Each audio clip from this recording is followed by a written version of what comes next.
How does pilocarpine help diagnose CF with a sweat test?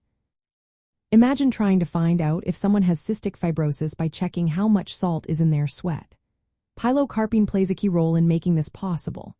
It's a special chemical used during the sweat test to make sure enough sweat is produced for accurate results. The process starts with applying pilocarpine to the skin, usually on the forearm or thigh.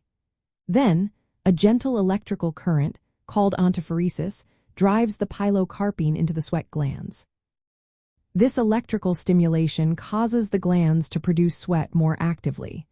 Without this step, some people, especially infants, might not sweat enough for the test to be reliable. Once the sweat is produced, it is collected in a small container for testing. The main goal is to measure the chloride level in the sweat. People with cystic fibrosis typically have very high chloride levels because of a defect in the CFTR protein.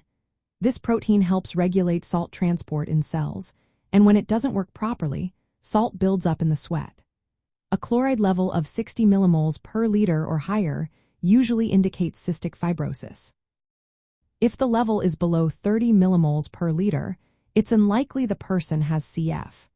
Levels between 30 and 59 may need further testing to confirm the diagnosis. Pilocarpine's role is crucial because it ensures enough sweat is produced to get a clear, accurate measurement. The entire test takes about an hour. The iontophoresis step lasts around 5 minutes, and then sweat collection continues for about 30 minutes or more. Researchers are exploring new ways to deliver pilocarpine, like using tiny microneedle patches, to make the process easier and more consistent. But for now, iontophoresis remains the standard method used in clinics. In summary, pilocarpine helps diagnose cystic fibrosis by safely and effectively stimulating sweat production. This allows healthcare providers to measure chloride levels accurately, making the sweat test the gold standard for CF diagnosis. It's performed in specialized centers to ensure the results are reliable.